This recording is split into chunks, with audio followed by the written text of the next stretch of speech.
Welcome to the wonderful world of Blood Bowl. My name is Mike Davis and my Blood Bowl username is San0638. I specialise in Blood Bowl explanation videos and game recaps, and I've been playing the game for almost 30 years. This video is designed to get you playing Blood Bowl second season straight out of the box. I'll use a combination of photos of tabletop models and screenshots from simulators to make it clear how the game works and go through an individual drive. Starting with the components.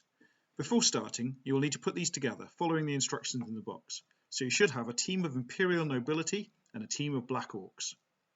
You will also need to clip out the templates, especially the range ruler and scatter template. The range ruler is used to measure the distance of a pass, and the scatter is used to show which direction the ball goes in when it moves randomly. You roll a d8 and the ball goes in that direction. Speaking of d8s, now is a good time to talk dice. Each player uses two six-sided dice, known as d6, and up to 3 block dice, which are unique to Blood Bowl, plus the d8 and d16, which have occasional use. The six-sided dice have the Blood Bowl logo on the 6, so that counts as a 6. The block dice are used for blocking, which is what it's called when a player hits another player. If the result is a skull, then the attacking player is knocked down. If the result is a both down, then both players are knocked down, although if a player has the block skill, they stay standing in place. If the result is a push, the defending player is knocked backwards, and the attacker can move into the vacated square, called following up. On a power result, the defending player is knocked backwards and then knocked down, and the attacker can follow up, as for pushing. Finally, the stumbles result is the same as the POW, but if the defender has the dodge skill, they can avoid it. While discussing the dice results, I mentioned the skills block and dodge, so now is a good time to discuss the characteristics of each player. In Blood Bowl, player usually refers to the piece on the board, and coach refers to the real-life human moving the pieces around. Each player has 5 characteristics, and then usually a selection of skills, unless they're a basic lineman player. I'm only going to cover the stats in the grey box at the moment. The remainder of the stats are for team building and league play, which comes later. Move tells you how many squares the player can move. Strength is used when blocking. You basically compare the strength of the 2 players. Agility is used for a wide variety of tests, from picking up the ball to landing when thrown across the pitch. Where it's written as a 3+, this means that you need to roll 3 or more on a single d6. A lower number means the player is more agile. Passing is similar to agility, but this characteristic is only used for passing the ball. Armour is the score that your opponent has to get on 2d6 in order to hurt this player, so a higher number is better. The skills are described in full in the rulebook, and I will only discuss the ones in this introduction that are found on the players that come in the box, although these are actually some of the more complicated ones in the game. So, let's get into a game. The aim of the game is to score more touchdowns than your opponent, and if you do, you win, even if all your players have died in the meantime. You score a touchdown by having a player standing with the ball in the opponent's end zone. If you score the same number of touchdowns, it's a draw, although there is the option for overtime if you need to find a winner, for example in a knockout tournament. The game lasts for 2 halves of 8 turns each. You can have up to 16 players on your roster, and you have to put 11 of these on the pitch if you have 11 available. From the box, I'd recommend using all the figures except the ogre, the troll, and the star players for your first game, as there are a lot more special rules for these figures. I'm going to skip a couple of the more complicated parts of the game for a first setup, and we can fill these ones in later. This is the technique I've used when teaching new players the game over the last 20 years, and it's worked pretty well. You set the pitch up like this, with the dugouts on the side. You will need 3 counters for each team, 1 each for the score, the turn they're on, and the number of rerolls remaining. Put the counters at the beginning of the track for score and turn, and put it on 4 for rerolls. This will vary depending on your team build, but we'll start with 4. The first thing is the toss, to see who goes first. This can be done via a roll-off or coin toss. Whoever wins gets to choose whether to kick or receive, and the team that is kicking sets up first. At this point, I'm going to use this software called L-Yuki's BB Pusher, so that it's clear what's happening, because it's easier than using a camera on the pitch. I'm going to assume that the Black Orcs are kicking, so set up first. I'm going to put 4 Black Orcs on the pitch and 7 Goblins, but this can vary. You have to put 3 on the line of scrimmage, which is these 7 squares, and you're allowed a maximum of 2 in each wide zone, which is the 4 squares on either side of the pitch. It's generally a good idea to put only 3 on the line if you're setting up to kick, as these will be blocked straight away. I will put 2 goblins and 1 black orc. The rest of the team goes in the backfield. The Imperials can now set up, and should set up with an idea of what each player is going to do in their first turn, because the receiving team gets to go first. I'm going to use these to represent blitzers, these for bodyguards, these for throwers, and these for linemen, as shown on the right. The blitzers have block, which makes them better at blocking, so I want to use them to do the initial hitting. The bodyguards have wrestle, which is also useful for blocking, so I will also put some of them on the line. I will put 2 throwers in the backfield, as this is where the ball is likely to end up, and then fill out the rest with the remaining 3 linemen.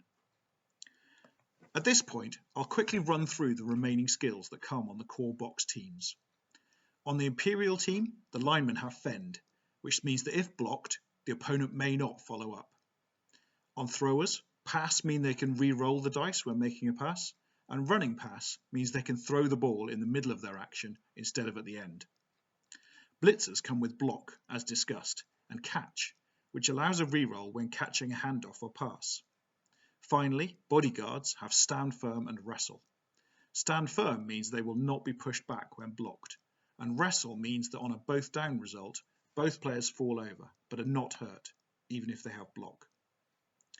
On the Black Orc team, you have Black Orcs and Goblin Bruisers. Black Orcs have Brawler, allowing a single both down result to be re-rolled when blocking. They also have Grab, which means that instead of pushing a player backwards when blocking, they can choose any square to place them in.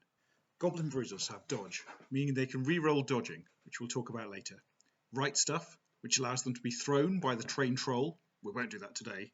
Stunty, meaning they can ignore tackle zones when dodging, and Thick Skull, which makes them less likely to leave the pitch when they get hurt. So, time to kick off. The kicking coach chooses where to place the ball, usually in the middle of the pitch. Use one of the balls from the sprues to show where the ball is. It immediately deviates. You roll a d6 to get the number of squares and a d8 to find the direction it goes in, because Blood Bowl players aren't very good at kicking. If the ball lands on a player, then they make an agility roll with a -1 modifier to catch it. So a 3+ agility player would need a 4 or more on 1 dice to catch the ball. If the ball does not land on a player, it bounces 1 square. And again, if it now lands on a player, they make a similar agility roll, again with a -1 modifier. If the catch is failed, then the ball bounces 1 square again. If the ball ends up out of bounds or in the kicking team's half, then the receiving team can give it to any player without rolling any dice. You show that a player is holding the ball by placing the ball on its base. I roll a 3 on the d8 and a 4 on the d6, so the ball moves 4 squares in the 3 direction. The ball has landed in an empty square, so I roll the d8 and I roll a 7 and move the ball 1 square in that direction. It is now the nobility first turn, and the coach should move the turn marker onto the 1 square. This is the first thing you do on your turn, and it's a good idea to remind your opponent if they forget, as it's important to keep track. You then start moving your players. In Blood Bowl, you move 1 player at a time, and once a player has taken an action, you turn them round to show they've been used this turn. The important thing is that if something goes wrong on your turn, like failing to pick up the ball or falling over, then it can cause a turnover, which means your turn ends immediately. The list of turnover actions is on page 23 of the rulebook, and we'll cover some of them in this video. There is a list of actions on page 43 of the rulebook. You can move or block with as many players as you want, and then once per turn you can do 1 each of pass, handoff, foul, or the extremely important blitz, which is where you can move and block in the same action. One of the most important skills to learn is risk management, which means you make sensible choices about which actions to take first. Move actions are the only ones that are risk-free, so I'm going to start with these. The linemen have move 6, so they can move up to 6 squares, so I will move them near the ball. Before I pick up the ball, I'm going to hit some goblins. When blocking, you compare your strength with the person you are blocking. If you have the same strength, you roll 1 dice. If you're stronger, 2, and if you're more than twice as strong, 3. When you roll multiple dice, this is called the dice pool, and when this happens, you choose the result you want. If you block an opponent stronger than you, then the same maths applies, but they get to choose which dice result to apply. So this bodyguard is going to hit this goblin. The bodyguard is strength 3 and the goblin is strength 2, so 2 dice are rolled. The result is a skull and a push. The skull would mean that the bodyguard falls over, which would be bad and would be a turnover. So he chooses the push, and the goblin is pushed backwards. The blitzer chooses from the 3 squares behind the goblin and then follows up. On the other side, the other blitzer thinks he can do better. Now, he has an advantage because he has an assist. Each friendly player can add 1 to the player's strength if they are next to the player being blocked, as long as they are not marked by an opposition player, which means standing next to them. This player is free, so can assist. To make life even better, I'm going to move in this extra player to give an extra assist. The blitzer now counts as having strength 5, which is more than double the goblin's strength, so he gets to roll 3 blocking dice. He rolls 2 pushes and a pow, so chooses the pow result. The goblin is pushed back and knocked over, face up at this stage, and the blitzer follows up. The blitzer can then roll against the goblin's armor.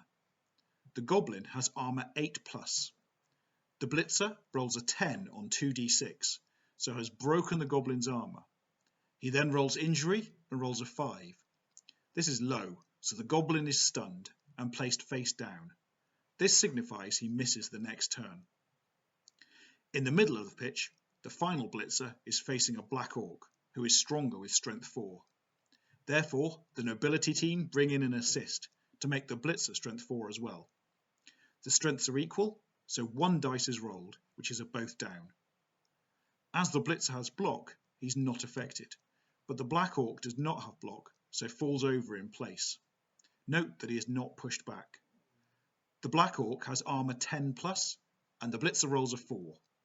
The orc is left face up, showing that he's able to activate on his next turn.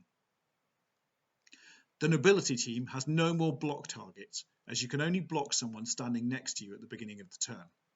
However, the blitz remains. Although there are players called blitzers on the team, any player is able to blitz. Blitzers are just usually particularly good at it. I'm going to blitz with the bodyguard. He moves next to the goblin, who was hit previously but is still standing, and does a 2 dice block. He rolls a both down and a stumbles.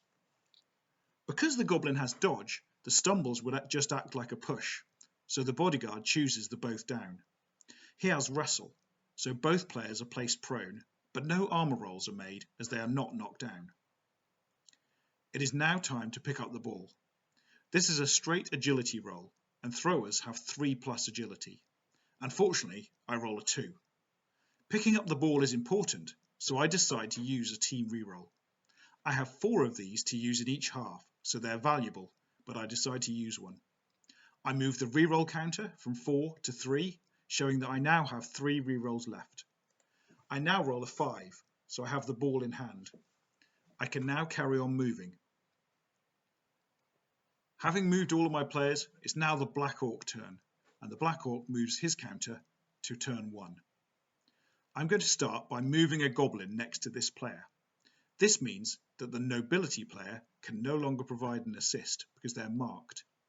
The black orc is now going to use the blitz action to take revenge. He stands up, which takes 3 squares of movement, and then blocks. It takes 1 square of movement to do a block as part of a blitz, so because the orc has movement 4, he's able to do this. He's stronger than the blitzer, so he's able to roll 2 dice and choose the result. He rolls a both down and a stumbles. The both down is no good, because he does not have block, so he chooses stumbles, which is the same as a power result, because the blitzer does not have dodge. He is pushed back and knocked down, and the orc follows up. He rolls a 9 for armor, which is enough to break blitzer armor of 9+. The injury roll shows a 10, which means that the blitzer is placed in the casualty area of the dugout and misses the rest of the game. A result of 2 to 7 would have been stunned, and 8 or 9 would mean knocked out, which would mean that the blitzer would be off the pitch until the next drive. So until the end of the half, or a touchdown is scored. I then stand up the goblin that was placed prone. This takes 3 squares of movement, so the goblin has 3 left from a total movement of 6. To keep himself from being blocked, he moves away from the players marking him. This is a straight agility roll, which for the goblin is 3+. I roll a 2. The goblin has the dodge skill, so he can re-roll this without using a team re-roll. However, he rolls a 1. The goblin has fallen over, and an armor roll is taken as if he had been knocked down in a block. Luckily, the nobility coach rolls a 3, so the goblin is okay. However, falling over does cause a turnover, so that's the end of the Black Orc turn. At the end of the turn, the stunned goblin gets turned face up.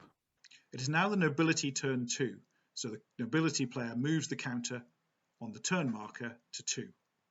This is the last turn that I'm going to describe in detail, as I will have described the fundamentals of the game by that stage. Playing as nobility, I noticed that I can make a gap on the side of the pitch that one of the blitzers will be able to run through and receive a pass. I use my blitz action to move a blitzer next to this goblin and then do a 2-dice block, getting a both down result, and using block to knock the goblin over. I roll an 11 for armor, which breaks armor. I then roll a 7 for injury, which, because the goblin has stunty, would become a KO result.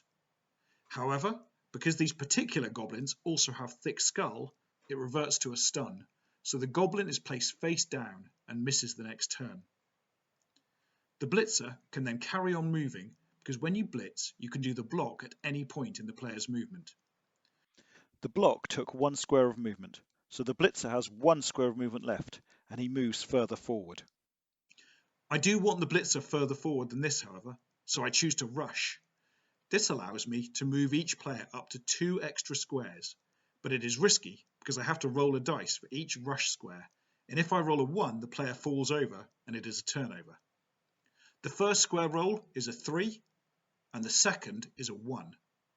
I don't want a turnover, so I use a team reroll to try again, moving the counter from 3 to 2, and this time I roll a 5, meaning the blitzer is safe. I then want to get the ball to the blitzer. I move the thrower forward and attempt to pass. I place the range ruler on the passer, and it shows that it is a short pass to the blitzer, which has a -1 modification. The Imperial thrower has a passing characteristic of 3, so needs a 4+ to make a short pass. I roll a 2, which would be a wildly inaccurate pass, so I use the pass skill to re-roll, without using a team reroll. A 6 means the pass is accurate, so I roll to catch. I roll another 6, and the blitzer has the ball, without having to use the catch skill. Pleased with the success, the other players move up the pitch, and decide to finish the turn in style by fouling the goblin who was stunned earlier. A foul is an armor roll, modified by teammates adjacent to the player on the floor, so +1 in this case. The lineman rolls a 7, which with the teammate's assist means that armor is broken. The lineman then rolls a double 4 for injury, meaning the goblin is KO'd. Unfortunately, however, a double means that the lineman is spotted by the ref and sent off, missing the rest of the game. This is also a turnover, so it's the end of the nobility turn. The game then continues until a touchdown is scored, or both teams have had 8 turns.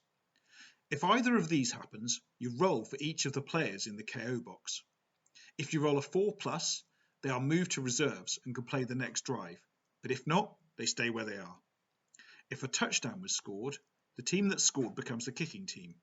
If it was the end of the half, then the team that kicked in the first half receives in the second, and vice versa.